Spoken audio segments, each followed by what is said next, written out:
Hello, and welcome to my stream on my Friday lunch hour. So I'm just going to jump straight in today because I suspect that what I want to talk about might take a little while, and I want to make sure that we get everything in. So what we're going to talk about today is the concept of what you do when a package on chocolatey.org on the community repository has become outdated or broken. What do you do? Now, if you walk through if we have a look up here and we have a search for triage, then in the documentation here, there is a package triage process. So it kind of gives a high-level overview of what to do when a package is broken or when a package is outdated. So what I'm going to talk through is how I would approach it. Well, I'm going to talk about what I would do to, let's talk about one that's outdated. Okay, so the process here is the first part of the process is to try to reach out to the original package maintainer. Try and inform them that their package is outdated or broken. Okay, so let's talk about in concrete at this point. So let's go to this package, the Octave package. Now it was pointed out to me on Twitter that this package is outdated. It's currently sitting at 3.6.4, and if we go down here and right click on here and go to the software project, then we can see that this project is, if we go to the download section, then it's currently at version 5.1. Okay, so it's two major versions out of date. So ideally, we would get this package updated. Okay, so the way that we can start looking into how that can happen as part of that triage process is we want to reach out to the current maintainer. So this gentleman here is the current package maintainer. So the first thing that we could do would be to send a message on the discuss forum at the bottom of this package page. So every package page on chocolatey.org has a discuss forum. Now, there's no guarantee that the maintainer is monitoring the emails that come from the discuss notifications. So adding a comment here, as has been done here, is not a guarantee that an email or a notification will go through to the package maintainer, but it's certainly a good thing to do. So I would recommend, if you don't already have one, create a discuss an account, and that will allow you to post a notification, post a message here about this package. So that's what this gentleman has done to indicate that there's a problem with this package. Okay, so that's kind of the first step. The second step is that there is a contact maintainers link here. So if I were to click on here, this would give me the opportunity to send an email directly to the email address that the maintainer on chocolatey.org has registered with. Now, in order to become a package maintainer, you have to respond to an email that comes to that email address. So there's a reasonably good chance that the email address behind this form is correct. So if you send an email, it will at least get to the email address that was used to become a package maintainer in the first place. So again, there's a good chance to do that. On top of, if you don't hear from the discuss message that you might send, I would suggest sending an email via the contact form on the page. So that's another way of contacting the maintainer. The third one is via the repository that a package is being maintained on. Now, if we go to another Chocolatey package up here, and let's just pick one that I know has it. So let's just go to Winderstat. If we look at this package, then this link here is a piece of metadata that's contained within the new spec package. So it's something that a package maintainer can add to the new spec, and it provides normally a link to either the top level repository that those packaging files are being contained in, or it might actually drill down directly into where the package is located within that folder.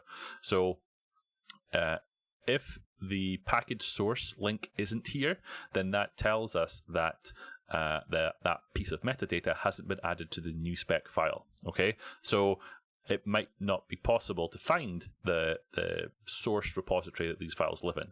But if we go back to this Octave package, so it doesn't have that package source link, but if we click on the package maintainer here and go through to his profile, then in here there is a link to the repository that he contains his packages in.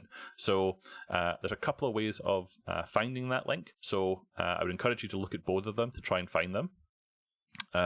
There's a just mentioning if you're already logged in as a Chocolatey user, you won't need to input the email address. Yes, that's a very good point, Kim. So if we go back to here where we said contact package maintainers, let's just use this one.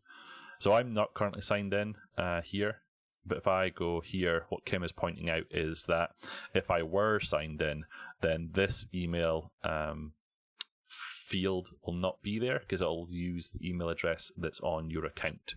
Now, bear in mind that when you're sending that email, you are essentially giving that other person at the other end but your email address. So just bear that in mind when you're doing that. I would encourage you to keep an open line of dialogue between the two. So use a valid email address if you're just going to put if you're not signed in. Use a valid email address so that maintainer can respond to you.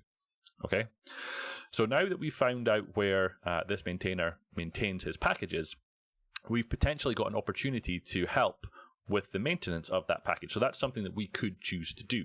So if I am also a maintainer of packages, then I could help out. I could try and get that package updated and submit a pull request into that repository to help that maintainer. Okay, and that's kind of where I'm wanting to go into this stream to talk through that process and how that could be achieved.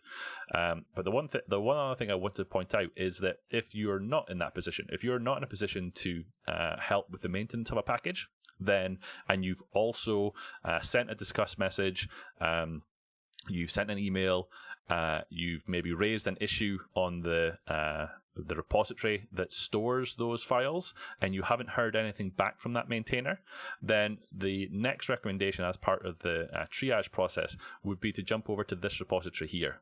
So this repository is an opportunity for submitting requests to existing community maintainers for packages that need to be created or for packages that need some maintenance.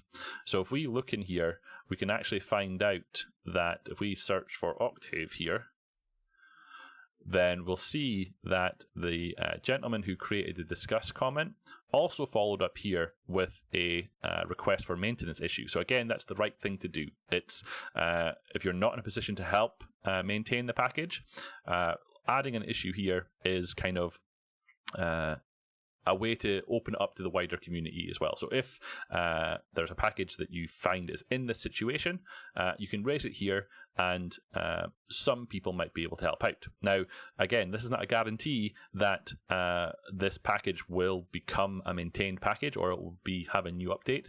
It's literally just opening it up to the wider community so that if someone is interested, they can help with it. Okay? So Maurice is saying in the chat room there that I think you can even try and help out when you're not a maintainer. Absolutely you can. So going through all this process and making suggestions or helping out with testing is definitely those things that you can do if you're not a maintainer of packages. What I'm attempting to describe here are kind of all the kind of things that can be done to help with bringing the requirement for maintenance or the requirement for a package into the limelight to let people see it. Okay, so having created this issue, it's then kind of open for someone to help deal with. Okay, so the one thing that's probably missing from what this gentleman's done would be to create an issue directly on the maintainer's repository. So if we go up here and have a look, then there's one closed issue but it's not about the Octave package. So that would have been the last kind of port of call, on top of discuss, and on top of sending an email directly to them. I probably would have created an issue here as well, because what I found and what I tend to do myself is if I see someone has added a discuss comment, I might ask them to follow up with the maintainer at the repository that they're maintaining, because what I found is that maintainers tend to keep issues in their issues list as kind of like a to-do list. If it's left as a discuss comment or an email, things kind of get forgotten about. But if there's at least an issue on the issues list, then it's a central point where lots of people, if someone else came along with the same requirement for adding maintenance, they already know that there's an issue being tracked about it. So that's kind of the last thing I would suggest in terms of making people aware that a package is ready for maintenance. So having gone through all of those things, this package or this request for maintenance hasn't been picked up since December. So again, there's no guarantee that it'll be picked up by a community maintainer. But the kind of the next step is, well, what do you do next? Is there something else that you can do? So the final part of the triage process would be to become a maintainer yourself, to become a maintainer of that package. Now that can be done by going to the, let's go back to the Octave package, whatever it was. Oh, I've pressed the wrong button. It's right there. So it's going to open up the feedback hub. So let's just close that again. So if you wanted to become a maintainer of this package, what you would do is you would click on this contact site admins link and specify why you want to become a maintainer. Specify all the things that you've done. You've raised a discuss comment. You've been in touch with them, tried them via email, you've raised an issue, and you haven't had any responses back, and you want to become a maintainer. At that point in time, you can send an email to the site admins.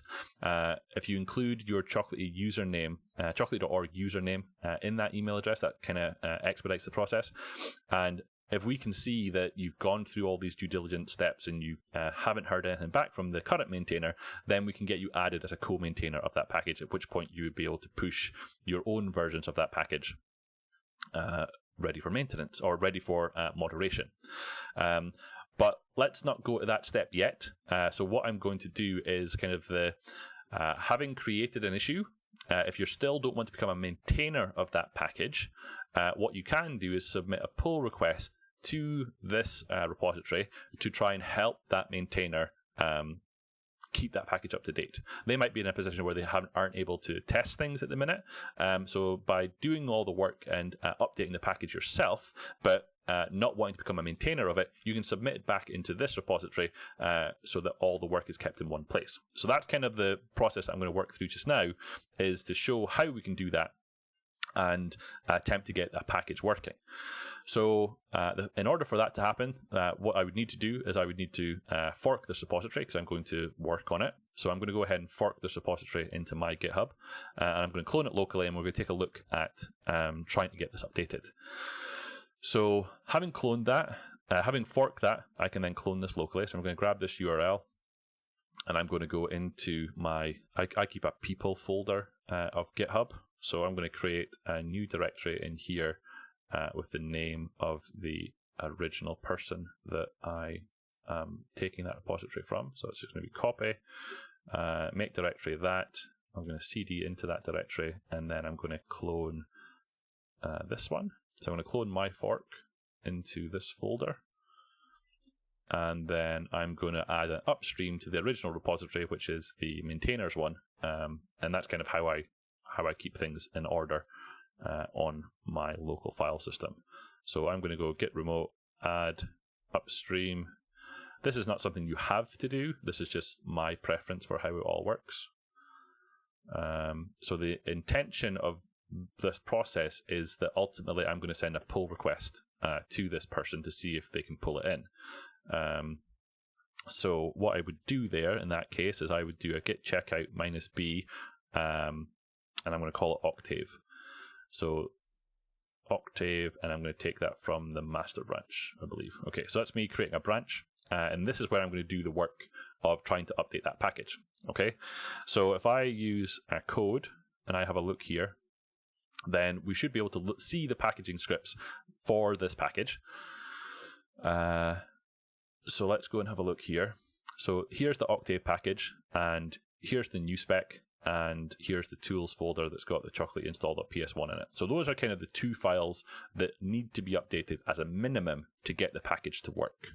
Okay, so let's take a look here. So the first thing I would want to update in here is this version number. So currently this version number is 420. So by looking at the website for Octave, which was back over here, let's get to it again. So software site is here, and we look at the download section again, then we know that for Windows, the current version number is 510. Okay, so in the packaging scripts that we have got from this repository, it currently thinks that the current version number is 420. So that's outdated.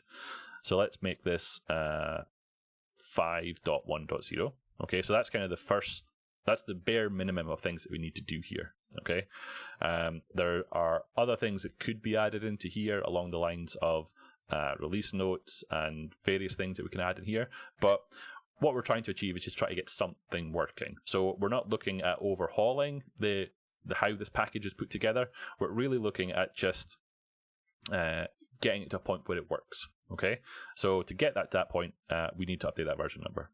The second thing is that we need to make these download URLs correct. Okay, now if we go back to the website and we look here, then here is the download link. So if I just grab this, copy link address, that's the download link for the 64-bit version of the installer, and then there's a corresponding one for the 32-bit installer. So we'll just go ahead and grab that,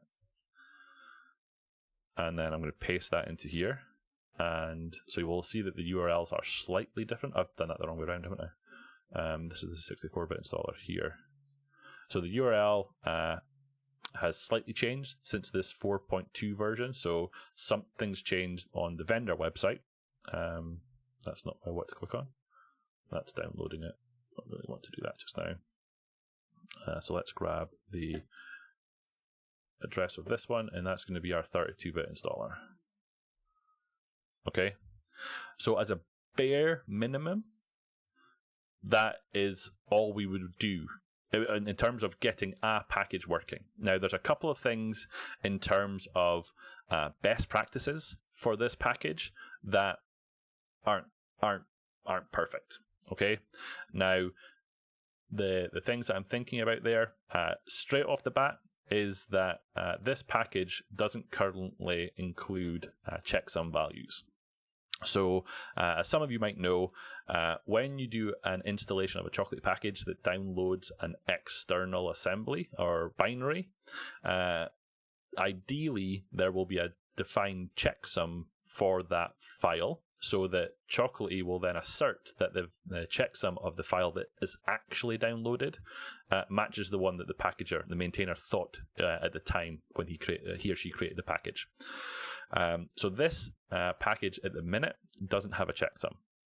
So based on how I know the Chocolatey moderation process works, it would probably be a good idea to get that added in. Okay. So to help with that, let's go back to here and let's actually download the installer for both of those, and we'll find out what their checksum values are. Okay. Now it might actually be here. Or what's that signature? That's a signing file. Okay. Now while those are downloading, I'll point out a couple of other things that could be changed in this package. The first one is that all of the arguments are being passed in directly to this commandlet as named parameters into the commandlet. Now, there's nothing wrong with that. And the one thing that is good about this package is that they're at least split over certain separate lines. But what we do kind of recommend as a best practice is if I could just go and find one. if we go to github.com .com/chocolatey/chocolatey, let's just go here and then we'll find it from there. What we kind of recommend as best practices would be to splat the arguments that are passed into the commandlet. So what I mean by that is, if we go in here and look for, let's just look for that Winderstat one that we were using earlier. Oh, that's not in here, is it? Which one will we use then? It doesn't really matter because they're pretty much all adhere to the same standard. So this is splatting. So it's creating a hash set of variables that are then ultimately passed in as a single parameter into the commandlet that you're calling. So this is kind of the best practice. It kind of keeps everything nice and neat. It makes it easy for moderators to look at. So I'd recommend doing that. But again, in terms of what we're achieving just now, there's nothing fundamentally wrong with what's in here. So we're not trying to reorganize the structure. We're just trying to get it to a point where it would work. Okay, so the one addition that I would suggest we make is to add in the additional parameters for the checksums. Now, information about those, if we go back to the documentation here, and we scroll down and we look for the PowerShell helper references, and we find the install Chocolatey package, this one here, then we'll find all the parameters that can be passed in. So the ones that we're interested in are this checksum and checksum 64-bit, and then the checksum type. Okay, Chocolatey can handle an MD5 hash of a file. It can handle a SHA-256, SHA-512. It can handle lots of ones. So I would suggest that you use the highest one that makes sense for you. So if we have a look in here for checksum type, let's just see if we got a list of all the ones that are supported. Checksum type is here. So it's MD5, SHA-1, SHA-256, and SHA-512. So probably the one that makes sense is SHA-512. So we'll use that one when we create the SHAs. So if we go to my downloads folder in here, if I go over here and then go into CD, into C, users, am I here as Vagrant? I am. And then in the downloads folder, in here we should find those two Octave ones. So there's a commandlet built into PowerShell that is just called getFileHash. And by default, I think it uses algorithm SHA-512, but we'll find out that when we run it. So let's just use getFileHash on that 32-bit installer, and we'll see what comes back. So the algorithm is 256. So let's jump up a little bit and let's make that algorithm SHA-512. And Kim's pointing out in the chat room there that the SHA-256 is the default. So let's just bump it up a little bit. So this is the thing that we're interested in, although unfortunately it has truncated it here. So I would want to do the following. So let's just do hash equals that and put it into there, and let's just do hash dot hash, and let's pipe that to my clipboard. I think that should work. So let's go to here and what's Kim saying there? Get file hash, file path, algorithm 512, piping to hash. Yes, so I think I've now got, so I should have it. There we go, we do. Okay, so the checksum, it was a 32-bit installer I did there, wasn't it? 32-bit. So checksum is going to be that, and then the checksum type is going to be SHA-512. Oh, I see what you're saying, Kim. Yes, absolutely. And then the other variables that I was interested in, just to confirm what they are. So if we go back to the top, there is checksum 64-bit and then checksum type 64-bit. So we want this one. didn't work. Copy that. So back into code, which is here, and put that in, and then that's going to be a variable there, and then we're going to do checksum type 64-bit.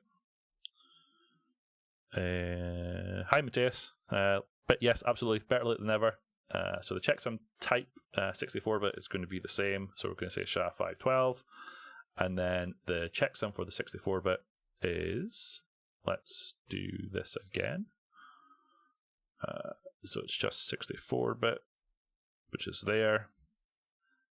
And then if we do that same command on my clipboard, then we should be able to get the checksum for that. Okay, so that's really the only thing that I would suggest adding to the package at this point in time. So we've updated the version number. We've updated the URLs, so they now come from the right place.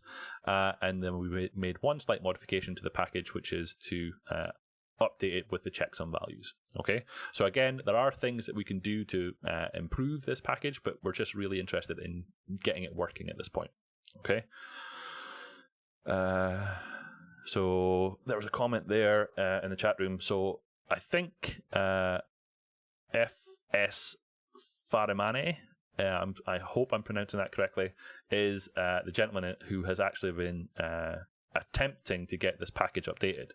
So he's the one who's been adding the discuss comments. He has been creating the issues on the package requests repository. Forward, I'm going to go with forward. If that's again wrong, I apologize. So this is the gentleman who has been attempting to get this package updated.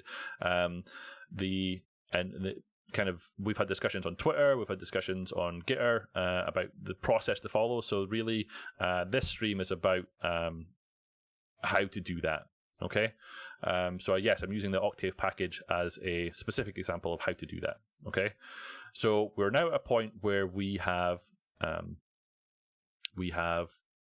updated the version numbers, we've updated the URLs, we've added the checksums. So we're at a point where we can actually test this now. So if we're going to jump into our PowerShell session here, and we cd into the Octave folder, which is here, and if we do an ls just to see what we've got, then at this point in this location is the octave.newspec file. So it's the metadata file that drives the creation of the new package, or the nutkeg that is ultimately the package that we want to test.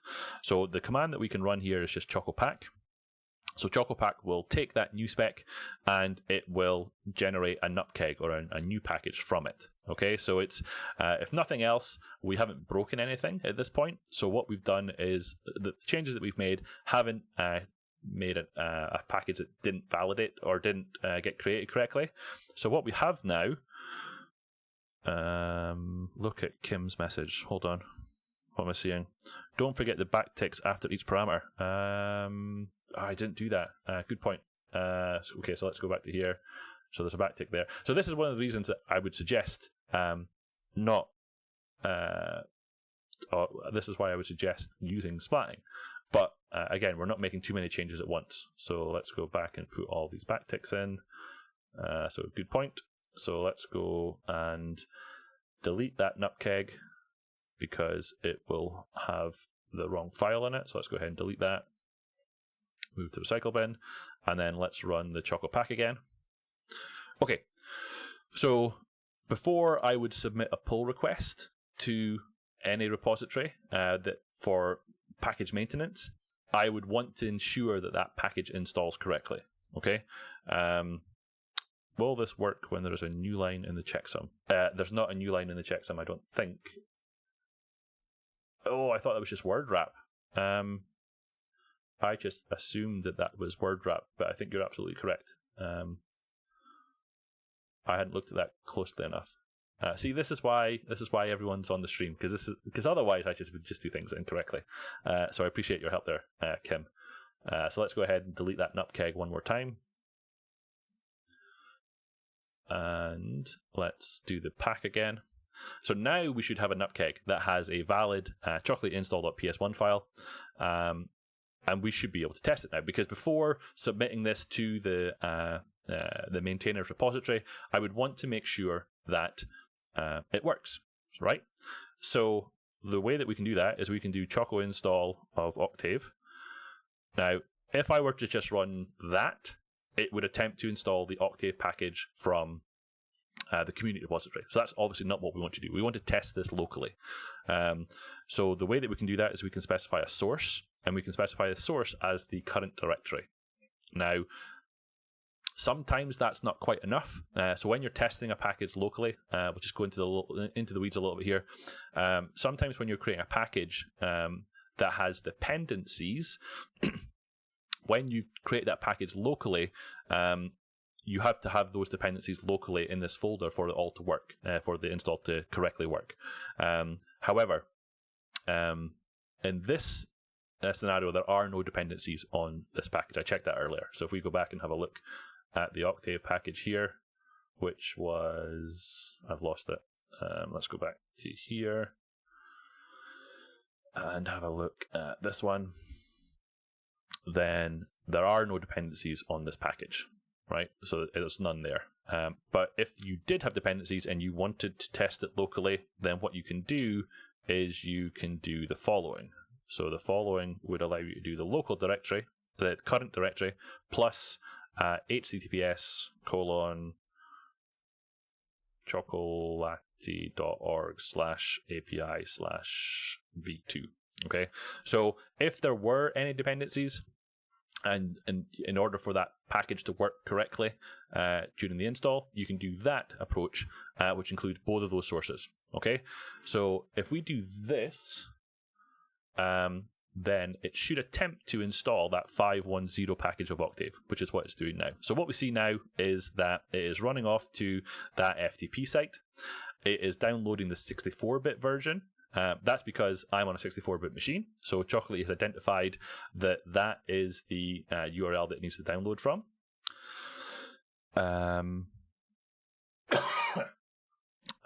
Instead of the full URL, you can also just use Chocolatey as the source, at least if you have that as a source name with it. Yes, you can.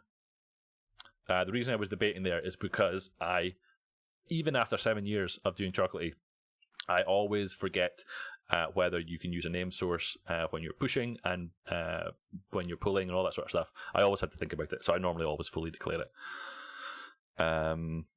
But yes, what Kim's suggesting in the chat room there is Choco install Octave with the named source should also work as well. And if we go and have a look at... No, we won't do that just now. Okay, so this package is now downloading that 64-bit installer, which again is the 64-bit architecture that's on my machine. So once that downloads, because we added the checksum, it should then validate the downloaded file against that checksum that we put into the package. And if that works, it should then attempt to do the install. Okay, so let's see what happens next. We should hopefully get an output that says hashes match, which it did. And now it's attempting to install Octave. So now it's attempting to use the installer along with the silent arguments that are contained within the package to actually install Octave. So let's just wait and see what happens here.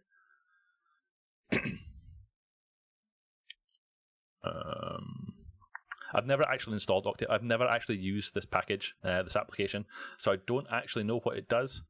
And Maurice is pointing out in the chat room there that I am indeed using an old version of Chocolatey. So last night we pushed a new package version for Chocolatey itself. So Chocolatey is now on 0.10.12. I haven't put it onto this machine yet.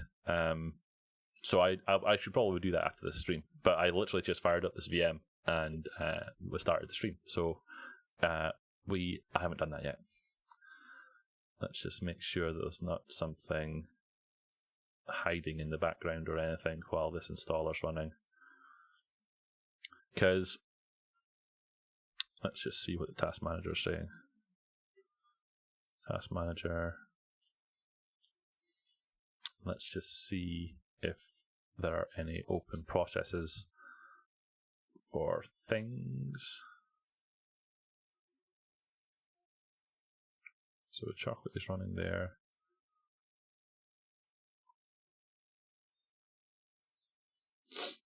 Okay. So this is taking slightly longer than I would have expected to, but it might be a symptom of... Well, it could be that, Maurice. Absolutely. It could just be taking some time. But, ooh, I saw something appear in the background there.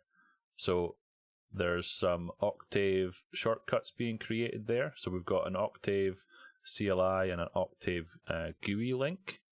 So maybe it is going to work. Let's give it a second longer. The reason that I was debating about whether it was actually going to work at all is if we go back to the package page on chocolatey.org, then we'll see the discuss comments that Foad created. But if we scroll down a little bit, then we'll actually see the original maintainer and myself talking about it as well. What the maintainer is saying is that there was a problem with the 4.0 series of the installers that was preventing the silent switch from working correctly. I'm gonna brutalize it. I'm sorry. I'm gonna go with Foad. If that's wrong, I still apologize. What Mike is saying is that there was a problem with the 4.0 series, 4.x series of this installer that was ignoring the -s parameter that he was passing in to try and make it silent. So I had a concern that it wasn't going to work. So we're now on the 5.x series of the installer. So I was hopeful that it was going to work. But if it wasn't going to work, then the suggestion that I made to Mike 2 years ago was that it might need to add in an auto hotkey script to help with making the installer silent. But hopefully, if it all works, we might not need to do that anymore. But this is still taking slightly longer than I would have liked. So let's just give it a little bit longer to see what's happening. And Maurice is saying there, Kim's saying that Octave could be installing its own dependencies. So absolutely. So we don't know what that installer is actually doing. We haven't run it, so I don't know if it's then reaching out and downloading additional things, or extracting and installing multiple dependencies to make it work. So the fact that I've got these in here is something. So let's just give it a second again and see if it wants to complete.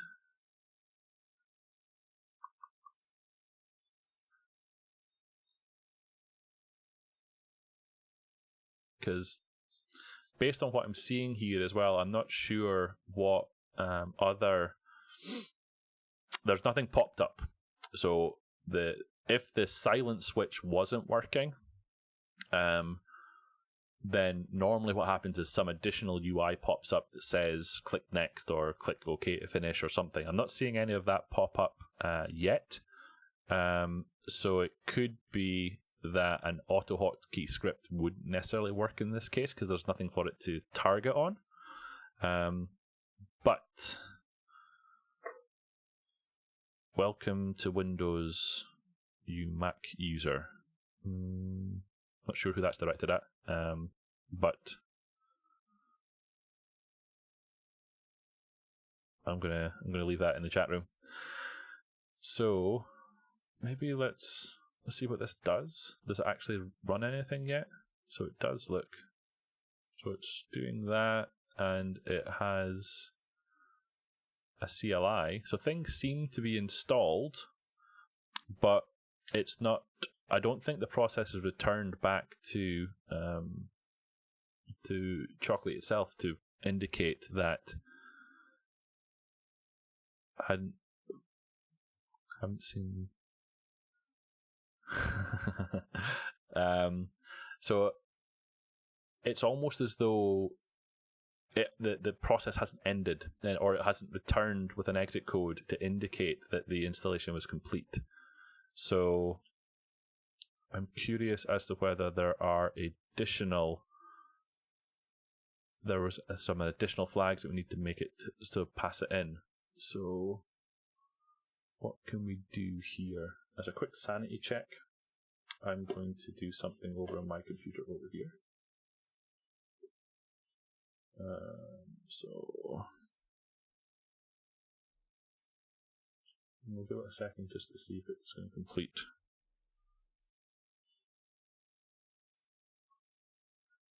So let's go into here.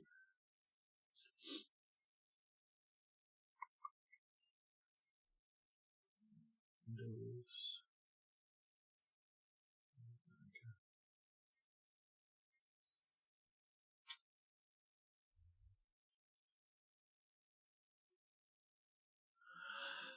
In the chat, so yes, I have a Mac.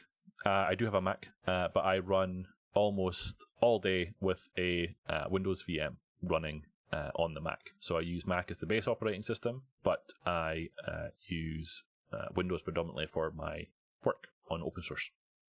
So I fluctuate between both operating systems.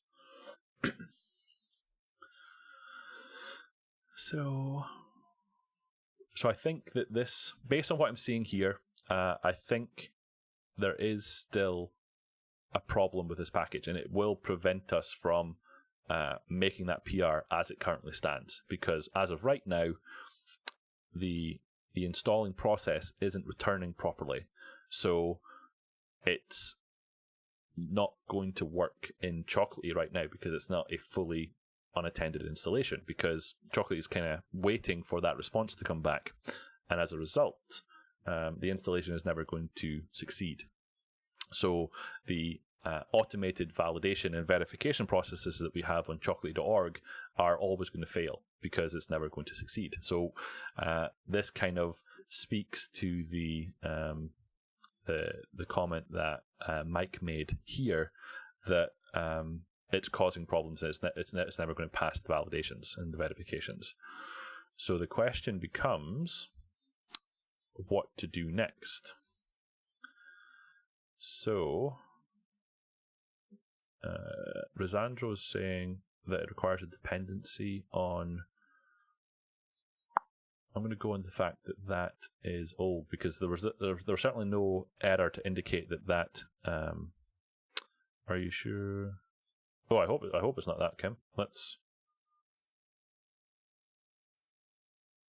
No. So the PowerShell window is still active. It's not stuck. Are you sure you haven't been hit with the PowerShell bug that the PowerShell window is just outputting? It happens to me all the time. Enough to fix it temporarily by pressing enter. So no, it's not that, Kim. And I would uninstall and do a manual. So that was going to be my next step.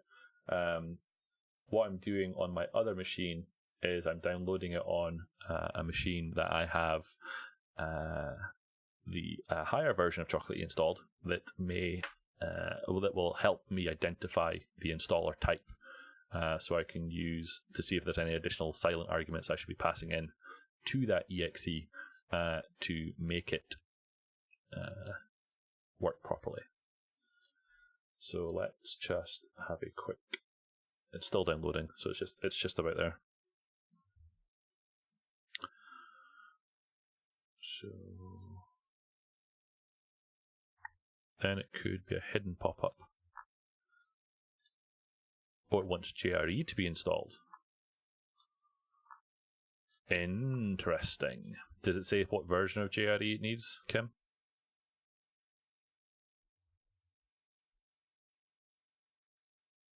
Because if it's just a missing dependency, we can certainly get that added.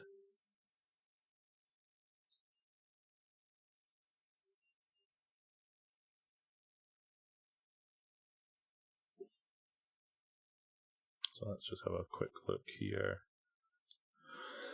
Let's run that. See what that comes up with.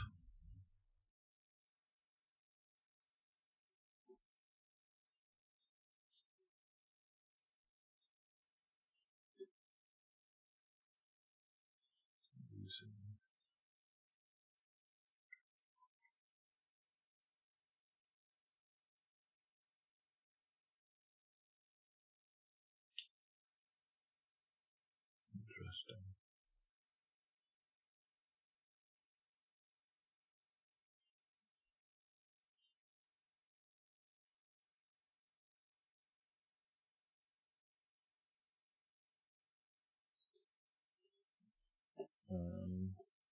What's going on with this machine over here?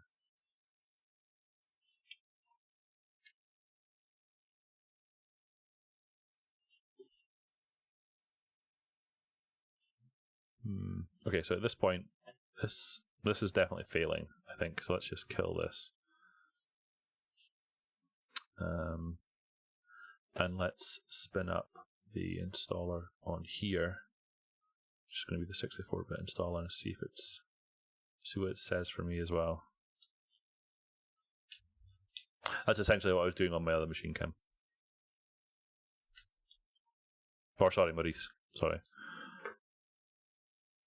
So let's have a quick sanity check here.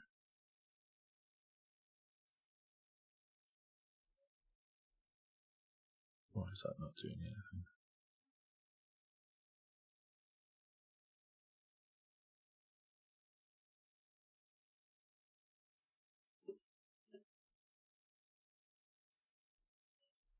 Why is my keyboard not working? Oh, there we go.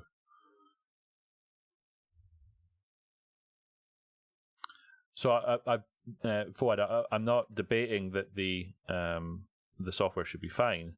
What I'm saying is, and this is what the original maintainer has identified as well, is that the installer is misbehaving. So the installer isn't returning with a valid exit code. So there's nothing.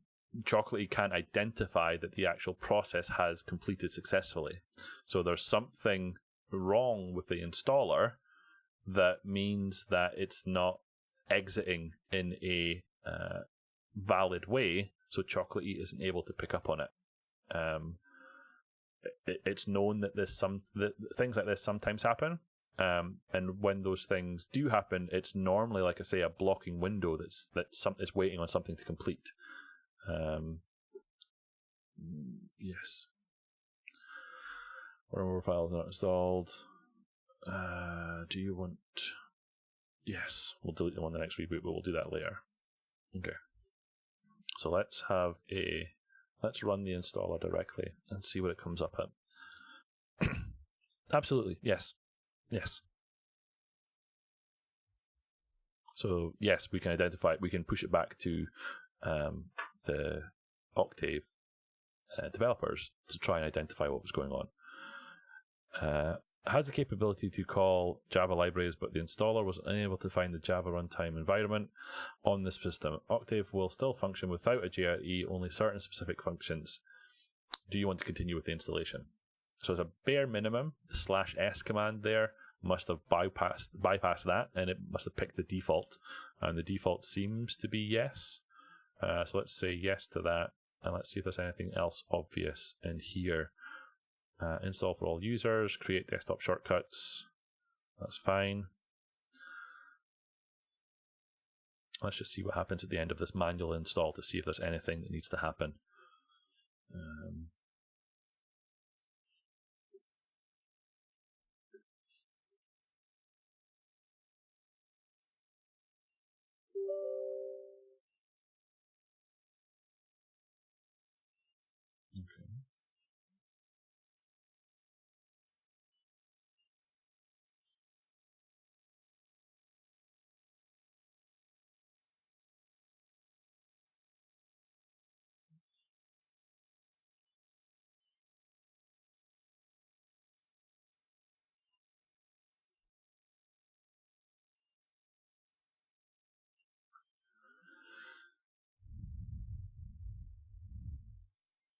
It's not. I don't think it's anything to do with size necessarily. I mean, Chocolatey is capable of installing things like Visual Studio. Visual Studio is a massive package, and it takes a long time to install.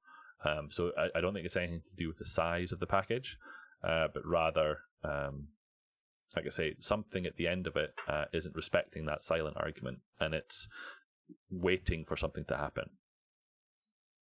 So what we could do if this works is we could attempt installing it from the command line as well and pass in that silent argument to see what happens. Running post install script may take a while.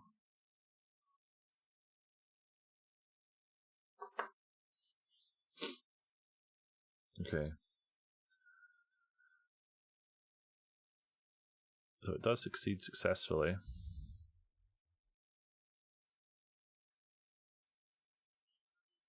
And then it runs. So we know that it installs correctly. So let's maybe do one more test. So back over here. And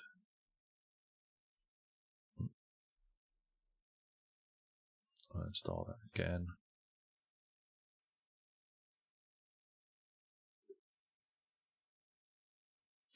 How much time we've got left? We've got 9 minutes left.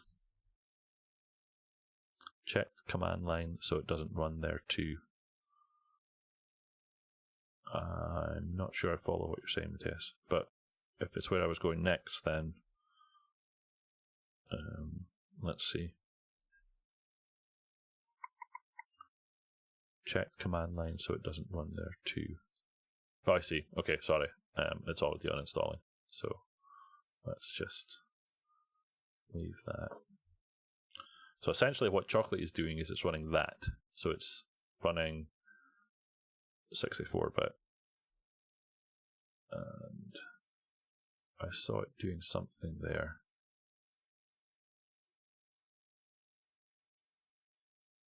So it went away, but that process must now be running.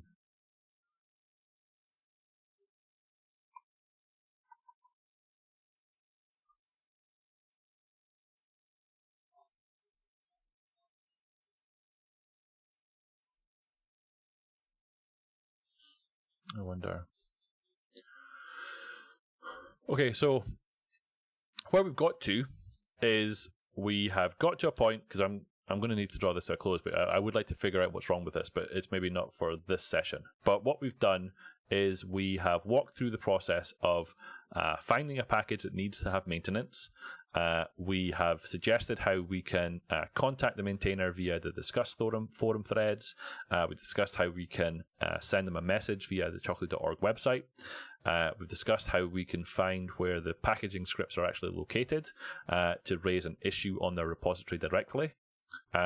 We've spoken about the request for maintenance and the request for packaging repository, where you can add an issue hopefully a community member can pick up on.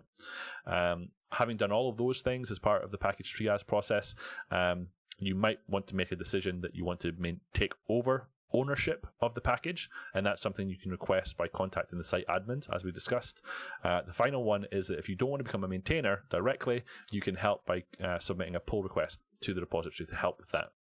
So where we've got to is we have made the changes to that local files to get it to a point where in theory it should work, but now we're at a point where there is there's an issue with that exe, that it's never actually installing or it's never finishing. So it's never completing to the point that Chocolatey is then able to identify that it's that it has finished successfully. So we're not in a position where we can actually submit that PR back to Mike's repository. It's somewhere I would like to get to, but I now need to go and get some lunch because I'm getting a little bit hungry. But we'll see that it did complete successfully again over here. So Octave is now installed again. So it does work. There's just something that's not quite right. So I'm gonna take this offline, and I'll maybe try and see if there are any additional arguments that we can pass in to make it work the way we need it to. And if I find anything, I will add some comments into the YouTube channel where ultimately this video will get posted to. So for now, I want to thank everyone that's come to the stream, and hopefully this was useful.